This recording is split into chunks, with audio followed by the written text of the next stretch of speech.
Well, the Department of Agriculture says it is stepping up enforcement of one program that spreads noxious chicken sludge on fields across Georgia. The state and the poultry industry call it a recycling program, but residents nearby typically call it something far worse. 11 Alive's Doug Richards reports the state has levied a record fine against one business that took things a bit too far.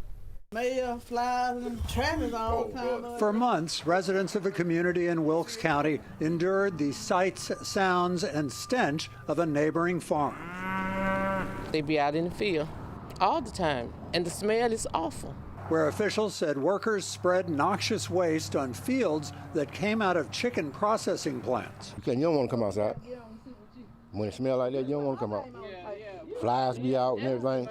County officials, powerless to stop the spread of the foul-smelling sludge, captured drone footage of the work. They complained to the property manager and the state agriculture department. It's been very frustrating because, we call many times, citizens call many times. Months later, the agriculture department levied what it called a record fine against the folks spreading the sludge, saying that it included wastewater and other pollutants. I think it sends a signal that we're serious about abiding by the rules, abiding by the law. The spread of the chicken sludge is the perfectly legal backbone of a program the state calls soil amendment. It recycles the waste from chicken processing plants, spreading it onto the mostly unused agricultural fields of willing owners who typically get paid for it. Soil amendment is protected by the state, and it prevents local officials from intervening when residents complain about it. They pretty much take any authority we have away from us. Sam Moore chairs the Wilkes County Commission, which had no power to act on the complaints of residents.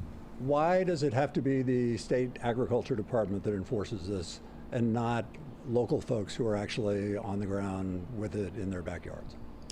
Look, I think at the end of the day, agriculture is our state's #1 industry. Agriculture Commissioner Tyler Harper says only the agriculture department is suited to enforce its own program. We have an ability to ensure that we have policies that are equitably enforced across the entire state, and we have the team to ensure that we're enforcing that every single day. Harper says the Ag Department has 6 people on staff to enforce soil amendment rules across the state. Doug Richards, 11 Alive News.